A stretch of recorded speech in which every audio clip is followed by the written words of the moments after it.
As Americans choose their next president, observers in South Africa believe the outcome of the November 5 polls is unlikely to radically change United States' approach towards Africa. Indebted African countries still rely on aid from the U.S., but not much is expected to change American dealings with the African continent. Here's more details of that in this report. Whether U.S. voters choose Vice President Kamala Harris or former President Donald Trump as the next U.S. leader, there is not likely to be any radical policy shifts for Africa. Donald Trump was not very interested in Africa at all. Biden has been marginally more interested. Kamala Harris has visited Africa. She was in Zambia last year. But really, I don't think Africa is going to be a priority. If there are any foreign policy issues, it's Israel, Gaza, and Ukraine that will feature in this election. The U.S. has been an important bilateral partner for the continent since the colonial era.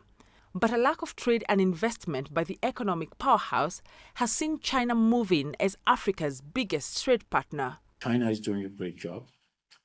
Russia is now moving in very, very seriously. You've seen about a year and a half ago Russia's Africa policy. China's got an Africa policy revised regularly. And the last forum on cooperation for, FOCAC was quite a huge success. Many indebted African countries still rely heavily on aid from the U.S., but they are hoping for the renewal of the Africa Growth and Opportunity Act, which gives the continent duty-free access to the U.S. market.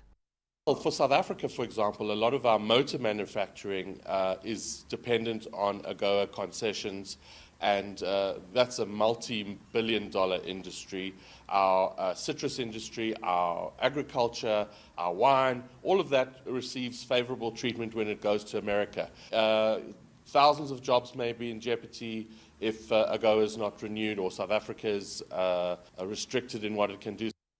Africa's commanding position in green transition could, however, be an important trump card. One thing that's sure is that the U.S. cannot ignore Africa anymore because of the vast natural resources, because that helps to fuel the industries, technology industry, the electronic vehicle issues, lithium and other rare minerals.